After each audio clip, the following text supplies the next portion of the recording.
Hi, everyone. Thank you all for joining us today. Capital's Assistant General Manager Ross Mahoney is on the line ready for your questions. We can get started here. We'll start with Sam Powell with the Washington Post. Sam, please go ahead. Hi, Ross. How are you? Very good. How are you? Good. Just wanted to ask you can you take us through the process of preparing for this draft? Obviously, you guys probably prepared a lot, thinking the draft would be back in June, but do you think this extra time actually helped you guys, or has it just been kind of a long, drawn-out process to really get prepared for the draft now? No, I think it's helped us a lot. To begin with, I guess preparation for the draft actually starts the day after the draft from last year. Some of our scouts actually end up going the next day to watch the top U.S. players at a showcase. So it really begins the day after the draft. But I think having the extra time has allowed us more time to watch video, to have more meetings and more discussions. So I think it has been beneficial to have the extra time. Thank you. Next question goes to JJ Reagan with NBC Sports Washington. JJ, please go ahead. Hey, Ross. Thanks for doing this morning. Last year, it was pretty clear that the team was in need of some forward depth, and you picked Connor McMichael in the first round. Are there any specific needs that you guys will be targeting heading into this draft? No, we've always tried to take the best player available to us. I think we've shown that over the last number of years, whether it's been taking forwards or taking goaltenders. There's been a couple of years probably when it's been very close as far as the talent of the different positions, and maybe we've gone one way. I think it was a good example would be one year when we took Varlamov and Neuwirth. We thought it was a really strong draft for goaltenders. We weren't going to pass over a defenseman or a forward, but we felt that group of players in both those picks were pretty similar as far as talent, and we did go with the goalies. And you're right. Last year we had McMichael, Leeson, and Protas as our first three picks, and took Hugo Haas as our last pick. But no, we'll take the best players available to us, regardless of position. Thank you. Next question goes to Tarek El-Bashir with The Athletic. Ross, I'm curious about some of the prospects that are already in the system. We were just talking about Connor McMichael. With all this craziness going on right now and him missing the playoffs and not, some uncertainty about when the developmental leagues are going to start back up, how important is it to kind of find somewhere to get him on the ice and keep his development going in the right direction? And what's the plan there? Yeah, it's important for them to be working out for sure, whether it's on the ice or off the ice. Sometimes on the ice is limited, and depending on where you are and what the regulations could be as far as provinces or states or cities and, the different municipalities. So, it's the same for everyone when you look at it right now, as far as players not being able to, start up with their junior teams right now. So they're doing a lot of training off the ice, which is good, especially for a lot of the younger players, because getting stronger is something they really need to do in order to be able to, come in and compete in the future against these NHL players, who are obviously men and they have that man strength. If I can just follow up there on Connor, are you in constant contact with him? Is someone from the organization kind of talking through the plan for, what you'd like to see him doing off ice? What exactly is going on with him right now? Yeah. Well, Steve Richmond is always, does our development. So Steve is always in contact with them. Like I said, making sure that we're trying to have the best things set up for him and for his development. We've already had a few players that have been reassigned, over to Europe. They're playing in different leagues, like Protas is playing in the KHL, when we're ready to start up again, or the Western League is ready to start up, he would come back. Janssen Falby's over there, Damien Riat and Tobias Geiser are both in Switzerland.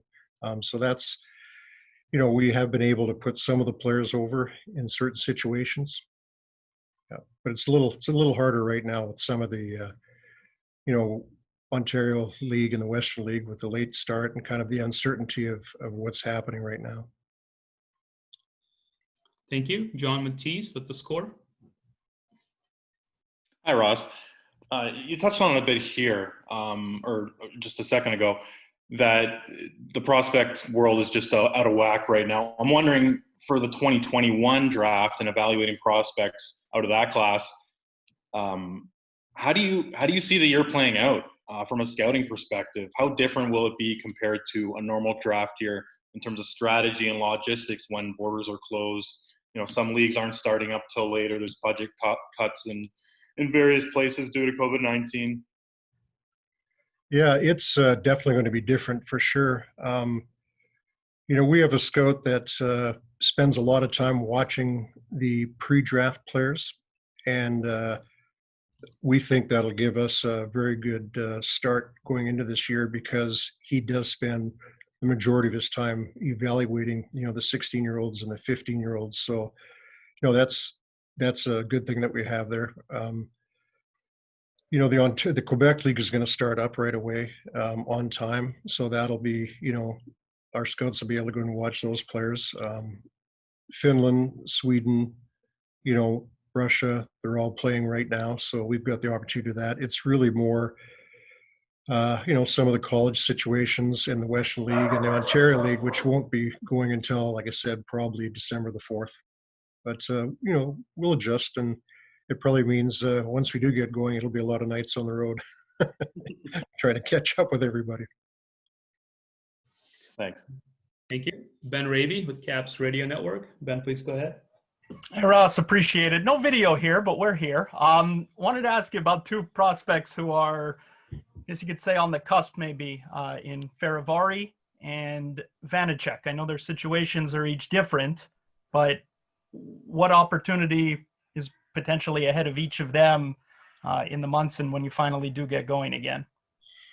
Well, you know, the biggest thing for both of them is when we do get going is for them to come in and make it hard on the coach and the coaching staff, you know, and management as far as the decisions we'll have with them. So it's like any other player coming to a training camp. Now, you know, I think Martin has played very well. He's progressed very well since we drafted him. And so has Vitek. Vitek has done a very good job also as far as his performance so far in the American Hockey League. So I'm actually really curious to see when we do get going again how they both do. One quick follow-up, the idea of potentially going with two young goaltenders. I know there's decisions to be made in the next week plus as far as the depth of that position.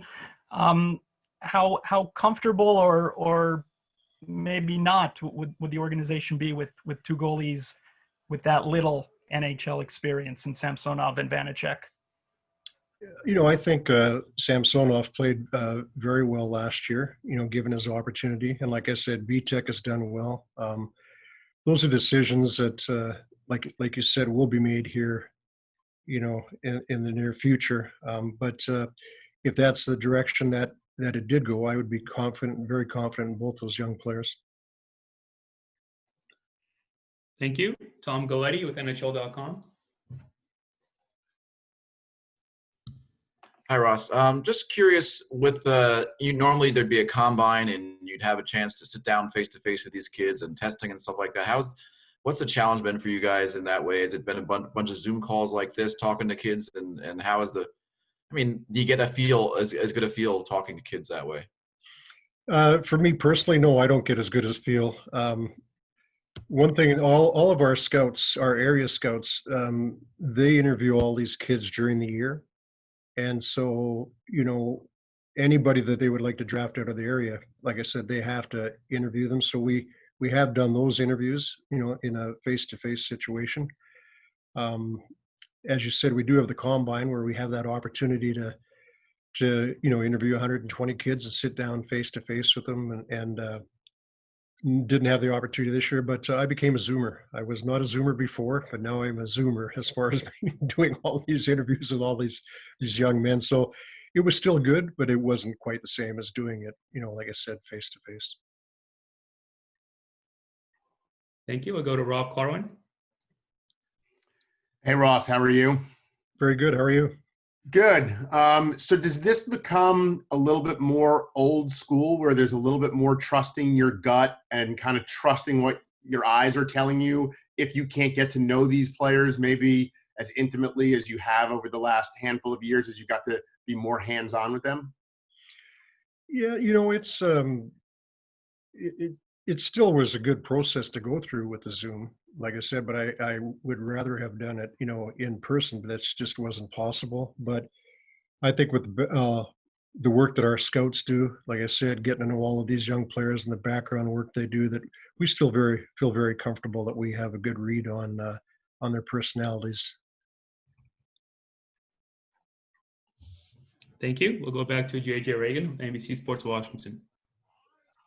Hey, Ross. I know this is ultimately going to be the decision of the coaching staff and management, as you said.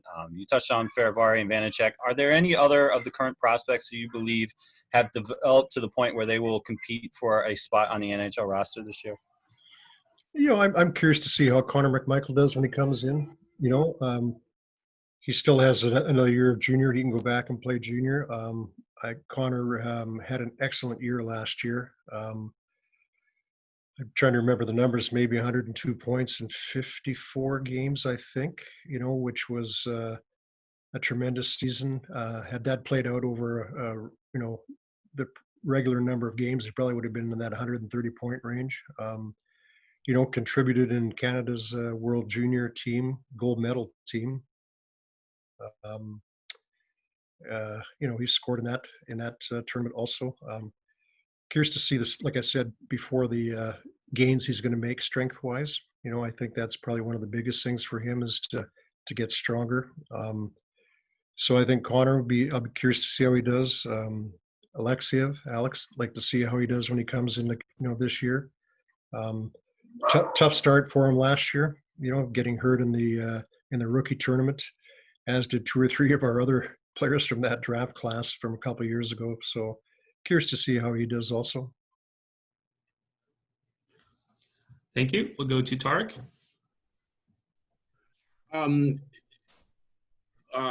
Daniel Sprong signed a 2-year, 1-way contract. Is that telling us that he's a guy you're counting on making that full-time jump to the big club next year? And where do you see him kind of fitting in if that's the case? Yeah, I mean, we'd like to see that Daniel come in and have a really good camp.